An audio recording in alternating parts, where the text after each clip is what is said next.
चलिए शुरू करते हैं क्लास आज की। कल हमने अपनी क्लास में अंतःस्रावी ग्रंथियों के अंतर्गत थायराइड ग्रंथि को कवर कर लिया था। आज उससे आगे बात करते हैं पैराथायराइड ग्रंथि की। तो देखिए, पैराथायराइड ग्रंथि जो होती है वो थायराइड ग्रंथि के ऊपर ही पाई जाती है। जहां पर थायराइड ग्रंथि होती है वहीं पर पैराथायराइड ग्रंथि होती है, एक चीज। दूसरी चीज, इनकी संख्या अगर आपसे पूछे कोई एक 4 या 6 तो 4 ही मारिएगा, लेकिन कहीं कहीं ये 6 भी मिलती है। तीसरी चीज, इनका जो आकार है वो थायराइड से थोड़ा सा छोटा है, यानी ये मक्के के, जैसे मक्का का दाना आपने देखा होगा, पॉपकॉर्न, उसके आकार की ये होती है। तीसरा, अगला पॉइंट इसके बारे में समझिएगा कि इन ग्रंथियों से जो हार्मोन निकलता है वो पैराथायराइड हार्मोन निकलता है। जैसे थायराइड से थायराइड हार्मोन निकल रहा था, तो पैराथायराइड से पैराथायराइड हार्मोन निकल रहा है। इस हार्मोन की खोज एक विद्वान थे, कोलिप। क्या नाम था? कोलिप। उन्होंने की थी, इसीलिए इसको कौन सा हार्मोन कह देते हैं? कोलिप हार्मोन भी कह देते हैं। अब देखिए, ये जो हार्मोन है, ये मैंने आपको पिछली क्लास में जब थायराइड ग्रंथि पढ़ाया था तो कैल्सीटोनिन हार्मोन पढ़ाया था, और उसका काम क्या बताया था? सीए और फास्फोरस की मात्रा को नियंत्रित करना। तो ये जो पैराथायराइड हार्मोन है ये जस्ट उसका उल्टा काम करता है। किसका? कैल्सीटोनिन का।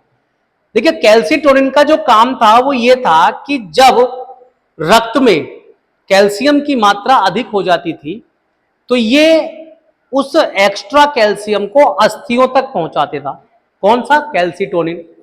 कैल्शियम से नाम आ रहा है उसका, कैल्सीटोनिन। हमारे शरीर में अगर हमारे रक्त में कैल्शियम की मात्रा ज्यादा होती थी तो वो उस ज्यादा कैल्शियम को, अतिरिक्त कैल्शियम को अस्थियों तक पहुंचा देता था। अब सोचिए, अगर ये काम कैल्सीटोनिन लगातार करता रहे तो एक ऐसा स्थिति आएगी कि हमारी अस्थियों में कैल्शियम की मात्रा इतनी अधिक हो जाएगी जितनी कि हमारी अस्थियों को आवश्यकता ही नहीं है। तो ऐसे में एक और हार्मोन है पैराथायराइड हार्मोन, ये जस्ट उसका उल्टा काम करता है। कैसे काम करता है ये अस्थियों में जब कैल्शियम की मात्रा ज्यादा हो जाएगी तो उसको वापस कहां भेज देता है? रक्त। ये इसका इंपॉर्टेंट काम है। देखिए, मैंने लिख दिया है। अगर आपसे दोनों क्वेश्चन बनते हैं, ये आपसे ये क्वेश्चन भी पूछ लेता है कि पैराथायराइड हार्मोन का क्या काम है, तो रक्त में कैल्शियम और फास्फोरस की मात्रा का नियंत्रण, अगर ऐसा लिखा मिल जाए तो ये भी गलत नहीं है। लेकिन इसका जो मुख्य काम है वो ये है, ये क्या करता है कि अस्थियों में उपस्थित अतिरिक्त कैल्शियम को कहां ले जाएगा? रक्त। अब देखिए, यहीं से इसके रोग निकलते हैं। अब सोचिए, ये हार्मोन अगर बहुत अधिक स्रावित होने लगे, कौन सा? पैराथायराइड, तो ये अस्थियों से कैल्शियम को क्या करने लगेगा? कम कर देगा। अस्थियों से कैल्शियम को जैसे ही कम करेगा तो अस्थियां कैसी हो जाएंगी? कमजोर। यानी यहां पर कौन सा रोग हो जाएगा? ऑस्टियोपोरोसिस। अतिस्रावण का मतलब हो गया अस्थियों से कैल्शियम की कमी। अस्थियों से कैल्शियम की कमी। और कम स्रावन का मतलब हो गया रक्त से कैल्शियम की कमी। दोनों पॉइंट समझे आप? दोनों इसी कार्य से रिलेटेड है। मान लीजिए ये कम निकल रहा है, अगर ये कम निकल रहा है तो कम निकलेगा तो क्या होगा? आप देखेंगे कि जो ये काम है रक्त में कैल्शियम को पहुंचाना, वो नहीं होगा। और जब ये रक्त में कैल्शियम को नहीं पहुंचाएगा तो रक्त में कैल्शियम की क्या हो सकती है? कमी हो सकती है, और इस रोग को टिटेनी कहते हैं। देखिए, यही वो हार्मोन है। आप अक्सर देखते होंगे, कभी कभी ऐसा होता है कि हम बड़े स्वस्थ लग रहे हैं, खाने पीने में कोई दिक्कत नहीं है, लेकिन थोड़ा सा काम कर ले रहे हैं और थोड़ा सा काम करने के बाद हम में वीकनेस आ जा रही है। तुम्हें है ऐसा? तो हो सकता है तुम्हारे अंदर पैराथायराइड हार्मोन सही तरीके से वर्क ना कर रहा हो, यानी तुम्हारे रक्त में कैल्शियम की कमी है। जैसे आप कोई चीज झुक के उठा रहे हैं तो पता चला आप तो झुके, कमर ऐसी की ऐसी रह गई। अब उठे तो कमर बोल रही है, आवाज कर रही है कमर। कुर्सियों पे बैठते हैं तो कुर्सी, पहले तो बैठे अटेंशन बिल्कुल फिर थोड़ी देर बाद कमर ऐसे होती चली जाती है। जनरली सबके साथ होता है, खासकर आप लोगों की एज में ज्यादा होता है, स्टूडेंट एज में, क्योंकि कोई आपको वर्कआउट वगैरह नहीं रहता है। तो ये हार्मोन वही है जो आपके साथ ऐसा करवा रहा है। इसीलिए आप डॉक्टर के पास जाते हैं, डॉक्टर क्या कहता है, भैया कैल्शियम का पाउच वाउच पी लो। मेरे साथ भी होता है ना ऐसा सीन, तो मैं भी कैल्शियम का पाउच पी लेता हूं एक हफ्ते में, वहां कैल्सीटोनिन आता है। हाँ, तो कैल्सीटोनिन आप दूध में डाल के पी लीजिए, एक हफ्ते में एक डोज होती है उसकी। तो थोड़े से ये हार्मोन जो है थायराइड वाले, या कैल्शियम की जो मात्रा है, जो कैल्शियम की मात्रा को नियमित करने वाले जो चीजें हैं, तो थोड़ा सा बैलेंस हो जाती है बॉडी में हमारे, और हमारी बॉडी थोड़ी सी, देखिए इसका काम, टिटेनी रोग क्या है, मांसपेशियों की गतियां क्या होती है, सुस्त पड़ जाती है। ऐसा लगता है यार किसी ने मार दिया, पीटा हो किसी ने हमें, थोड़ा सा काम कर लिया तो ऐसा लग रहा है कि बहुत काम हो गया। ये रोग है टिटेनी रोग।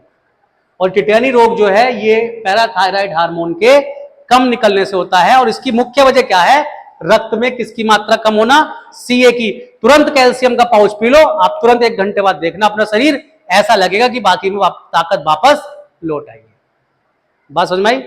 तो ये आपका क्या है, फटाफट इसका आप फोटो ले लीजिए, आप लेट आई हैं, जल्दी से इसका फोटो लीजिए। फिर अगली ग्रंथि की ओर चलते हैं। पैराथायराइड ग्रंथि हमारी समाप्त हो गई है, अगली ग्रंथि की ओर चलते हैं। अगली ग्रंथि बहुत इंपॉर्टेंट है, एड्रिनल ग्रंथि। एड्रिनल ग्रंथि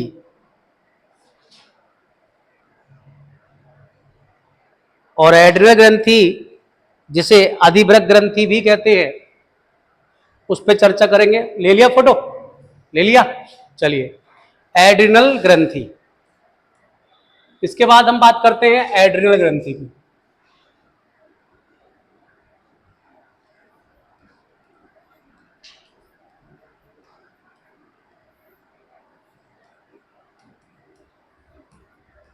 एड्रिनल ग्रंथि, ये जो एड्रिनल ग्रंथि है, ये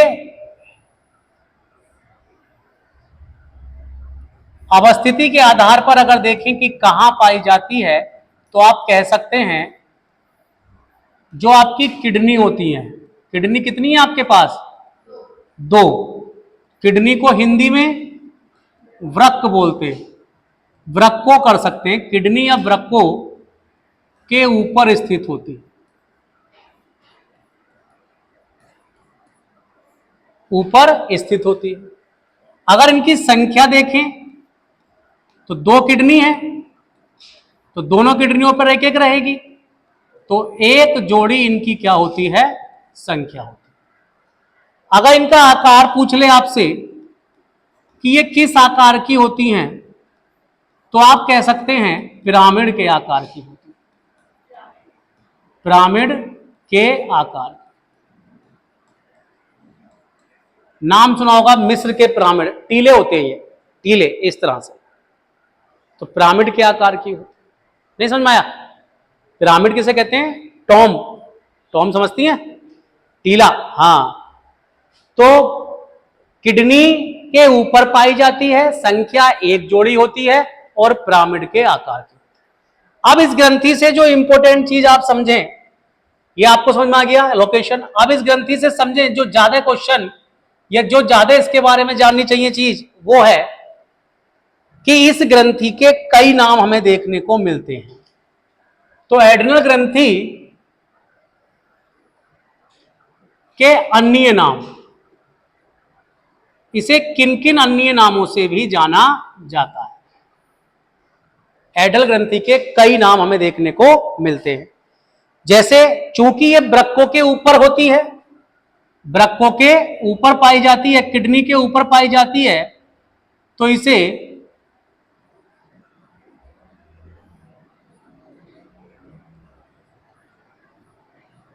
अधिवृक्क ग्रंथि भी कहते हैं। अधिवृक्क ग्रंथि कहने का मतलब हो गया वृक्कों के ऊपर स्थित होना। जैसे कि अभी हम ऊपर बता चुके हैं कि ये वृक्कों के ऊपर स्थित है, इसीलिए इसको अधिवृक्क ग्रंथि कह दिया गया है। दूसरा, इसको कहते हैं करो या मरो ग्रंथि। क्या बोलते हैं इसको, करो या मरो ग्रंथि। इसको इमरजेंसी ग्लैंड या आपातकालीन ग्रंथि भी बोलते हैं। दोनों एक साथ समझेंगे। आपातकालीन ग्रंथि भी बोलते हैं। इन दोनों का कहने का मतलब है, ये जब भी आपके सामने आपातकाल आएगा, आपातकालीन परिस्थितियां आएंगी, जब भी मानव के जीवन में, मानव के समक्ष आपातकालीन इमरजेंसी कंडीशंस आएंगी, आपातकालीन परिस्थितियों में ये क्या हो जाती है, तुरंत सक्रिय हो जाती है। और उस परिस्थिति में आपको क्या निर्णय लेना चाहिए, कैसे निर्णय लेना चाहिए, ये ग्रंथि ही आपको बताती है। जैसे मैं आपको बताऊं अगला पॉइंट, इसको 3F ग्रंथि भी बोलते हैं। इस ग्रंथि को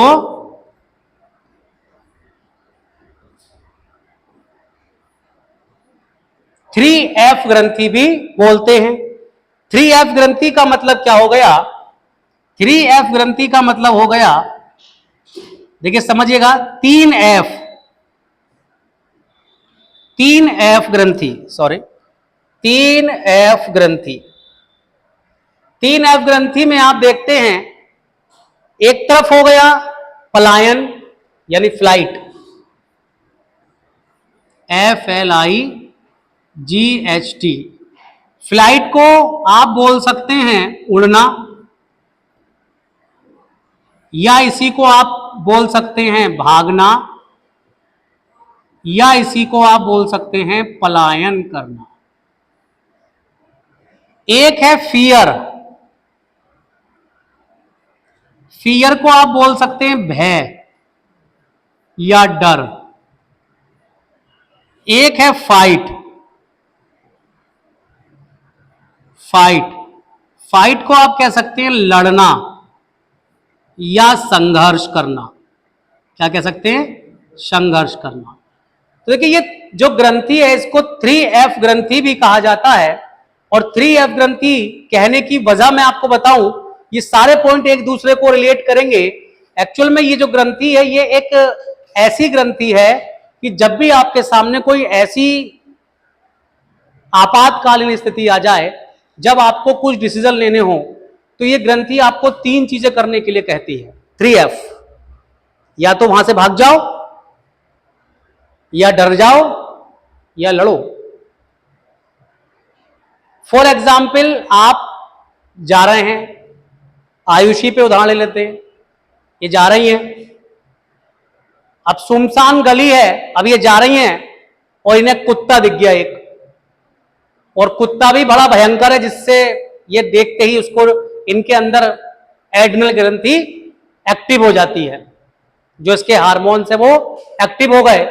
अब इनके पास 3 ऑप्शन है, या तो ये चुप निकल लें, और इतनी तेज भागेंगी, ये इतनी तेज भागेंगी उस कुत्ते को देखकर कि अगर इनसे कभी कह दिया जाए कि इतनी तेज सामान्य स्थिति में भाग सकती हैं, तो शायद नहीं। ऐसी होता ना हम सबके साथ, बंदर पीछे पड़ जाए, कुत्ता पीछे पड़ जाए। मुझे याद है अपना दिन, एक घटनाक्रम में मैं फंस गया था एक छत पे, और फर्स्ट फ्लोर की छत थी, मतलब समझ रहे हैं 15-20 फुट, 15-20 फुट होती होगी फर्स्ट फ्लोर की छत। अब हम और हमारा दोस्त था, बंदर हमारे पीछे पड़ गए। उन बंदरों के डर से मैं कब नीचे जंप लगा गया मुझे पता नहीं चला, और मेरा दोस्त भी। 10th या 11th क्लास में रहे होंगे। एड्रिनल ग्लैंड्स, आपको तुरंत डिसीजन लेना होता है। ये ग्रंथि आपको 3 विकल्प देती, भाग जा या चीखने लग। अब आयुषी क्या कर सकती है? दूसरा ऑप्शन फियर, अब डर गई, बैग कमर पे टंगा था, फेंक दिया नीचे, वहीं बैठ गई, रोन लगी, help me help me help me, कि कोई आ जाए और इस कुत्ते को भगा दे, डर, बैठ गई वहीं, रोने लगी, चीखने लगी, डर है। ये भी आपकी ग्रंथि करवा रही है आपसे। या फिर तीसरा ऑप्शन, पत्थर ढूंढेगी या कोई डंडा ढूंढेगी और उसे हुश हुश करेगी, भगाएगी उसको, लड़ेगी, संघर्ष करेगी, रास्ता खाली कराएगी अपना जाने का। तो ये जो सारे काम आपने किए, जो ये निर्णय लिए, कौन क्या कैसा निर्णय ले रहा है अपनी आपातकालीन परिस्थिति में, जैसे मैं बंदर देख के छत से कूद गया, आयुषी कुत्ता देख के रो पड़ी, ये सब कौन करवा रहा है आपसे? एक ग्रंथि करवाती है, उस ग्रंथि से निकलने वाले हार्मोन करवाते हैं। अभी हम चर्चा करेंगे इस पे कौन कौन से वो हार्मोन है। तो आप ध्यान दें, समझ में आया 3F का मतलब? 3F क्यों कहते हैं इसको? इसका, हाँ, इसका एक और नाम है, इसका एक और नाम है 4S ग्रंथि भी इसको बोलते हैं। ये उतार लिया आपने, साथ साथ उतारते चलना है, साथ साथ उतारते चलना है आप। चलिए, एक और नाम है इसका, इसको 4S ग्रंथि भी कहते हैं।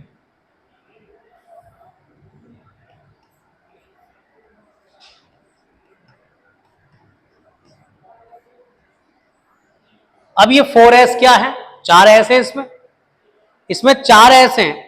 एक है शुगर,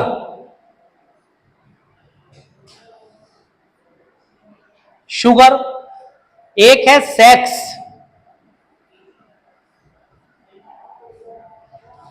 शुगर सेक्स, एक है साल्ट, एक क्या है? साल्ट, और एक है सोर्स ऑफ एनर्जी। थोड़ा सा ऊपर ऊपर देता हूं, सोर्स ऑफ एनर्जी। यानी ये ग्रंथि 4 काम करती है। पहला, शुगर, यानी आपके शरीर में शर्करा का नियमन करती है। दूसरा, आपके शरीर में कुछ लिंग हार्मोन का स्रावन भी करती है। तीसरा, लवणों का, लवणों की मात्रा, साल्ट मतलब लवण होते हैं, लवणों की मात्रा का भी नियमन करती है। और चौथा, ये ग्रंथि आपके शरीर में ऊर्जा का स्रोत भी होती है। देखिए भाई, इसको मैं समझा सकता हूं। अभी अभी मैंने आयुषी को उदाहरण दिया, कुत्ता देखा भाग गई, और इतनी तेज भागी इसने पीछे मुड़कर ही देखा कि 10 किलोमीटर कब अपने गांव पहुंच गई। ऐसा भी हो सकता है, संभव है भाई। कुत्ता हमारे पीछे पड़ेगा, हमें जाने कहां से ताकत आ जाएगी। वो ताकत कौन दे रही है? एड्रिनल ग्रंथि। तभी तो इसका एक पार्ट क्या है, एक पॉइंट, सोर्स ऑफ एनर्जी। ये जो ग्रंथि है, ये ऊर्जा का स्रोत भी, इतनी अधिक ऊर्जा आपके अंदर आ जाएगी, बाप रे बाप, आप हर कुछ कर जाओगे। जैसे मैंने बताया, मैं बंदर देख के छत पे से कूद गया था, आज नीचे देखते ही ना डर जाऊंगा, नहीं कूद सकता। वो ऊर्जा हमारे अंदर जो ताकत आती है, वो इमरजेंसी पीरियड में तो ये आती है। तो आप इसको उतारिए, देखिए इसको इतने नामों से जाना जाता है। एड्रिनल ग्रंथि को अधिवृक्क ग्रंथि भी कहते हैं। एड्रिनल ग्रंथि को करो या मरो, डू और डाई ग्रंथि भी कहते हैं। करो या मरो, वही वाला कंडीशन, कुत्ता वाला, या तो लड़ो या भाग जाओ, करो या मरो। इसको 3F ग्रंथि भी कहते हैं, क्योंकि ये इमरजेंसी पीरियड में सक्रिय होती है और हमें 3 विकल्प देती है: फाइट, फ्लाइट, फियर।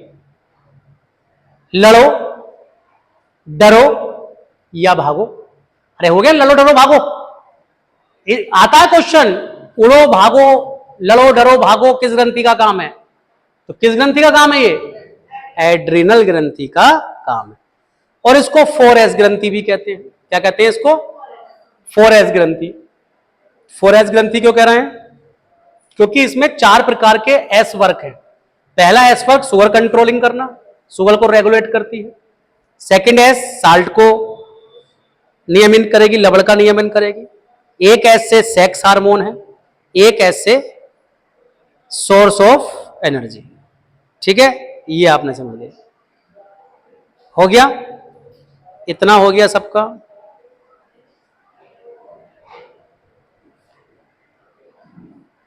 चलिए उतार लीजिएगा फटाफट।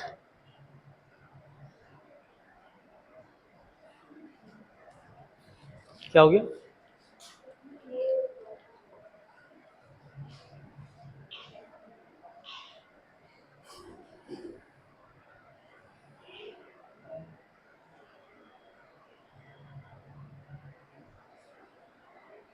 हो गया। चलिए आगे बढ़ते हैं और देखिए अब इसके नामों पर हमने चर्चा कर ली। अब हम बात करते हैं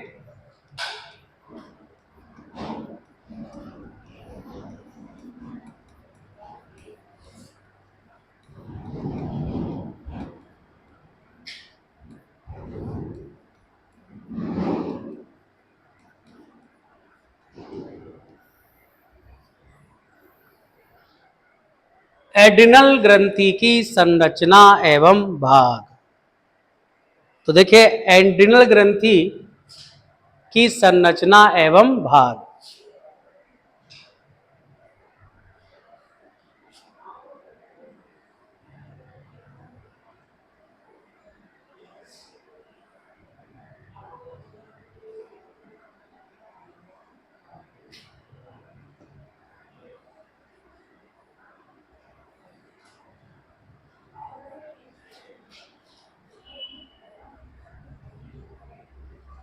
एड्रिनल ग्रंथि के दो भाग होते हैं। अगर हम देखें सामान्य तौर पर तो दो भाग हमें क्या दिखाई देंगे? ये जो पहला वाला भाग है इसको हम बोल सकते हैं बाह्य भाग,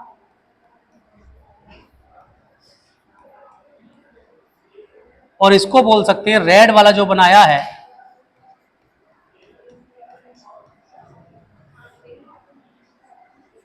इंटरनल या आंतरिक। जो इसका बाह्य भाग होता है उसको कोर्टेक्स बोलते हैं। क्या बोलते हैं? कोर्टेक्स। जो बाह्य भाग होता है उसको, आपको याद आ रहा होगा जब मैंने पीयूष ग्रंथि पढ़ाया था तो आपको एक हार्मोन भी बताया था, एड्रिनोकोर्टिकोट्रोपिक हार्मोन, है ना, ACTH। याद आ रहा है कुछ कुछ? तो मैंने बताया था एड्रिनल ग्रंथि के कोर्टेक्स भाग से निकलने वाले हार्मोन्स को क्या करता है? प्रेरित करता है। ठीक है। और दूसरा जो है ये जो भाग होता है इसको मेड्यूला बोलते हैं। क्या बोलते हैं? मेड्यूला। तो इसके दो भाग होते हैं और इन दोनों भागों से ही हार्मोन्स क्या होते हैं? स्रावित होते हैं। ठीक है भाई, दोनों से हार्मोन स्रावित होते हैं। अब इसके भागों में कुछ संरचना पे बात कर रहे हैं। अब जो इसका कोर्टेक्स, जो इसका बाह्य भाग है कोर्टेक्स, उसमें 3 प्रकार के कोशिका समूह पाए जाते हैं जो अलग अलग हार्मोन करते हैं। मैं लिखवा रहा हूं। और आंतरिक भाग में भी 2 प्रकार के ग्रंथियां या 2 प्रकार के वो पाए जाते हैं। ठीक, बना लिया? आगे चले,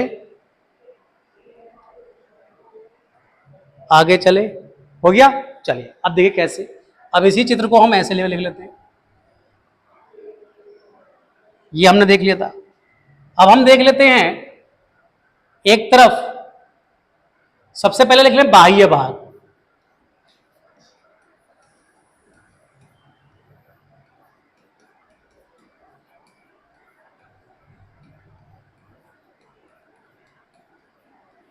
एड्रिनल ग्रंथि का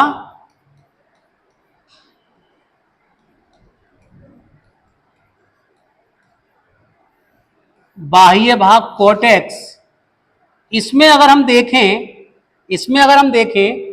तो ये कोर्टेक्स कई भागों से मिलकर बना होता है। कई भागों से मिलकर बना होता है, जैसे मिनरेलो कॉर्टिकोइड, मिनरेलो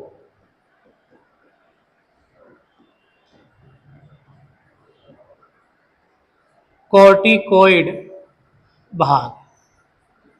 इसका एक भाग है मिनरेलो कॉर्टिकोइड भाग, दूसरा है ग्लूको कॉर्टिकोइड भाग। दूसरा क्या है? ग्लूको कॉर्टिकोइड भाग। और तीसरा है गोनेडो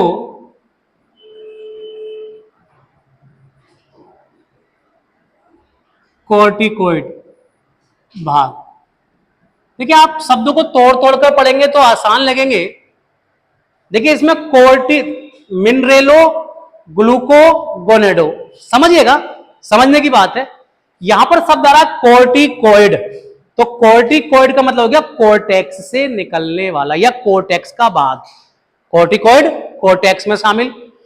अब इसमें मिनरेलो मिनरल से बना है, ग्लूको शर्करा, गोनेडो मैंने बताया था, गोनेडो जहां पर भी आ जाए वो सेक्सुअल या लैंगिक विकास को दर्शाता है। बात इतनी समझ में आई? अरे आई या नहीं आई?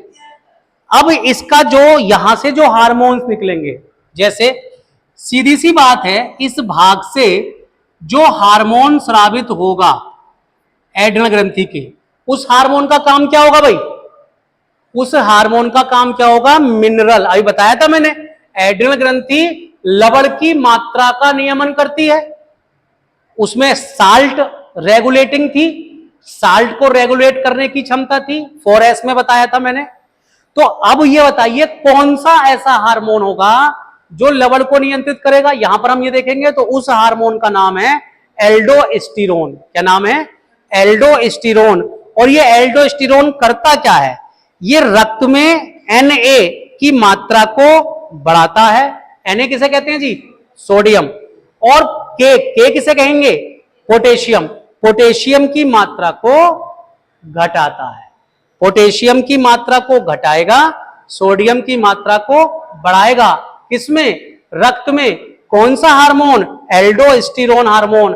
और एल्डोस्टेरोन हार्मोन किससे निकलेगा? मिनरेलो कॉर्टिकोइड से निकलेगा। तो देखिए हार्मोन का नाम है एल्डोस्टेरोन।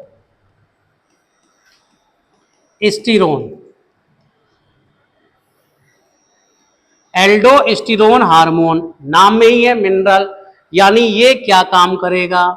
ये आपके रक्त में आपके दो काम करेगा। रक्त में Na का मतलब क्या हो गया? सोडियम। रक्त में सोडियम को बढ़ा देगा, सोडियम या जिसे आप Na बोलते हो, इसकी मात्रा में क्या कर देगा? वृद्धि करेगा। और दूसरा होता है के, जिसे आप क्या बोलते हो? पोटेशियम। पोटेशियम जिसे आप के कहते हो, इसकी मात्रा को रक्त में कम करता है। तो आपने क्या देखा? क्वेश्चन बन सकता है कि मिनरल को, रक्त में जो मिनरल हैं कौन कौन से मिनरल? सोडियम और पोटेशियम। क्योंकि कौन कौन से क्यों याद रखना पड़ेगा? अभी जस्ट थोड़ी देर पहले हमने पैराथायराइड ग्रंथि देखी थी। तो पैराथायराइड ग्रंथि से जो हार्मोन निकल रहा था, पैराथायराइड हार्मोन, वो रक्त में Ca की मात्रा को क्या कर रहा था? कंट्रोल कर रहा था। तो Ca की मात्रा को कंट्रोल करना पूछेगा तो थायराइड या पैराथायराइड हार्मोन बोलेंगे, कैल्सिटोनिन हार्मोन बोलेंगे। लेकिन अगर रक्त में Na और रक्त में पोटेशियम की मात्रा को नियंत्रित करने वाला हार्मोन पूछेगा तो आप क्या जवाब देंगे? एल्डोस्टेरोन हार्मोन जवाब देंगे। एल्डोस्टेरोन हार्मोन मिनरेलो कॉर्टिकोइड भाग से निकलता है। मिनरेलो कॉर्टिकोइड भाग जो है वो कहां से निकलता है? वो कहां से निकलता है? तो ये आप ध्यान कर लीजिएगा। ओके, बात समझ में आ गई? ये सोडियम और पोटेशियम की उसको बात करता है। अब दूसरा है ग्लूकोकॉर्टिकोइड। अब ग्लूकोकॉर्टिकोइड में आप समझिएगा, इसमें जो हार्मोन आता है उसका नाम है कार्टिसोल या कार्टिकोस्टेरोन भी इसको बोल देते हैं। ठीक है, तो मैं लिख देता हूं, यहां से जो हार्मोन निकलेगा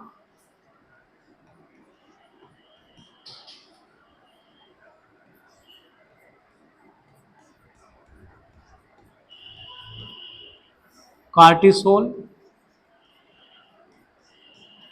या कार्टिकोस्टेरोन, ये हार्मोन निकलेगा। और ये क्या करेगा, ये आपकी शरीर में शर्करा, जिसे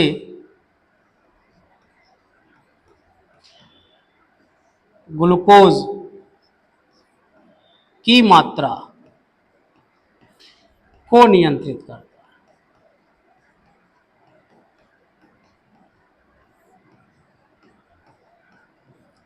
ग्लूकोज की मात्रा को नियंत्रित करता है। कौन सा हार्मोन? ठीक है, उतारते चलें।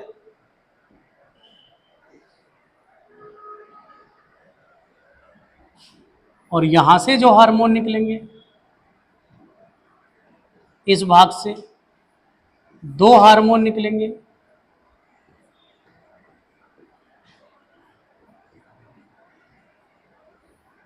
एंड्रोजन हार्मोन और एक निकलेगा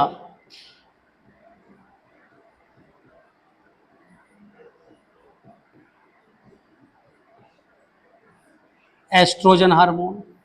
ये जो एंड्रोजन हार्मोन है,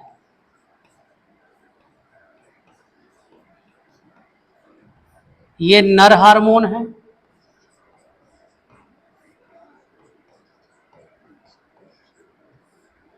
ये मादा हार्मोन। यानी एस्ट्रोजन जो है वो फीमेल में स्रावित होता है और एंड्रोजन नर में स्रावित होता है।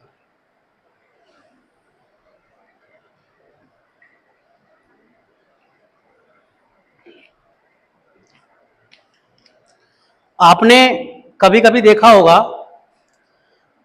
कुछ स्त्री पुरुषों के समान दिखाई देती है और कुछ पुरुष स्त्रियों के समान। उनकी कद काठी, शरीर, त्वचा, दाढ़ी, मूंछ सब उसी तरह से, आवाज वगैरह भी ऐसे। वो इन्हीं दोनों हार्मोनों की अनियमितता के कारण हो जाता है। उस रोग को बताएंगे, विरलिज्म बोलते हैं। अभी बात करेंगे इसको हम, है ना। तो विरलिज्म बोलते हैं उसको। ये आप उतार लीजिए।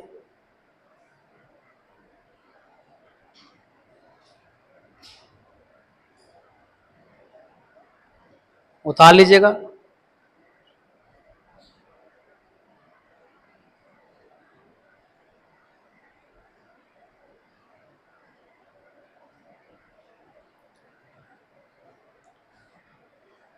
उतार लिया। चलिए अब बात करते हैं अगले भाग की।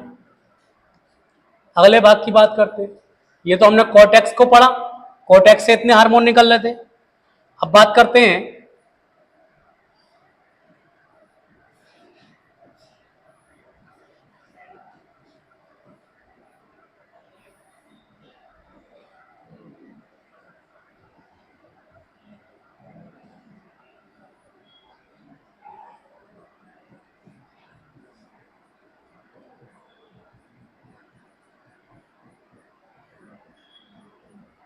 इस तरह के भी क्वेश्चन आते हैं। जैसे पीयूष ग्रंथि को मैंने पढ़ाया था, तो आपको बताया था कि जो पीयूष ग्रंथि है, उस पीयूष ग्रंथि से उसके एरिया से को भाग पूछता है, कौन सा पश्चपाली से निकलता है, कौन सा अग्रपाली से निकलता है। ऐसे ही एड्रिनल ग्रंथि से भी पूछता है, कौन सा कॉर्टेक्स से निकल रहा है, मैंने बता दिया। कौन सा मेड्यूला से निकलेगा, तो मेड्यूला से जो सबसे इंपॉर्टेंट है, जो सबसे इंपॉर्टेंट हार्मोन है, उसका नाम है एड्रीनेलिन हार्मोन। यहां से एक हार्मोन निकलता है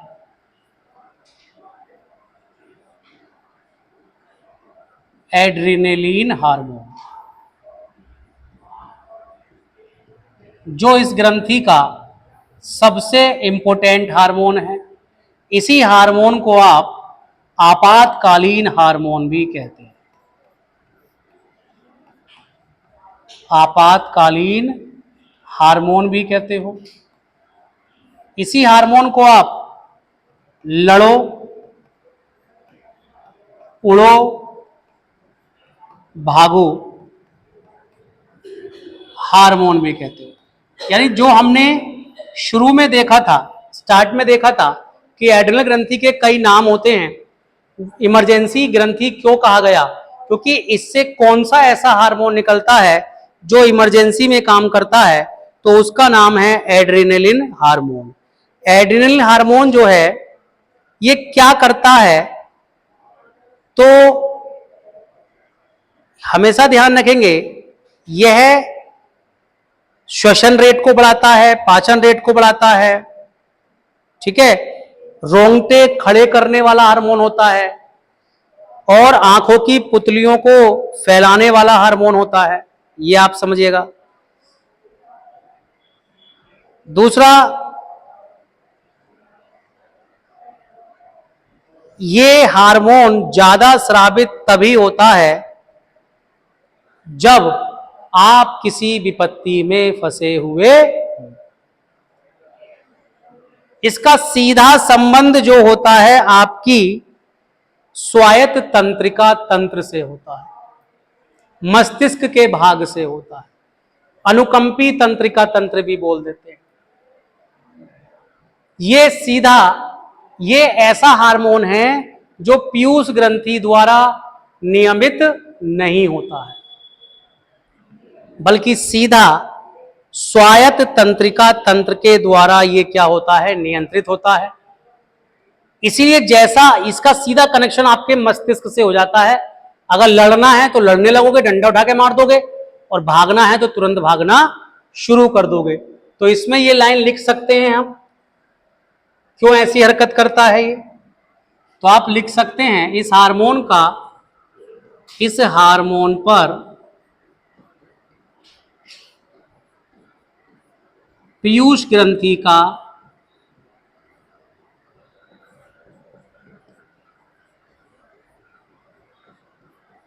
नियंत्रण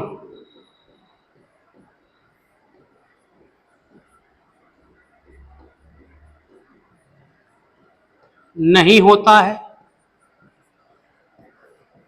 अपितु ये हार्मोन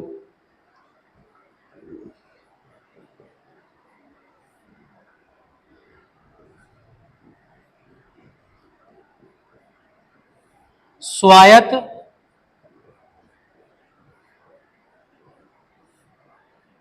तंत्रिका तंत्र से स्रावित होता है या जुड़ा रहता है। मस्तिष्क से इसका सीधा संबंध हो जाता है, ये आप समझ लें।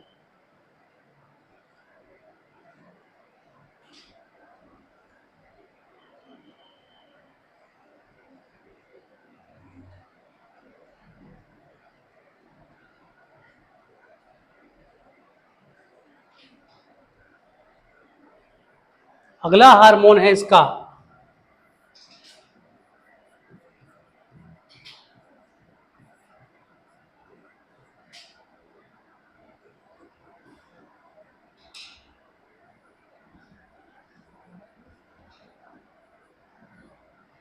Nor adrenaline hormone. ये हार्मोन आपको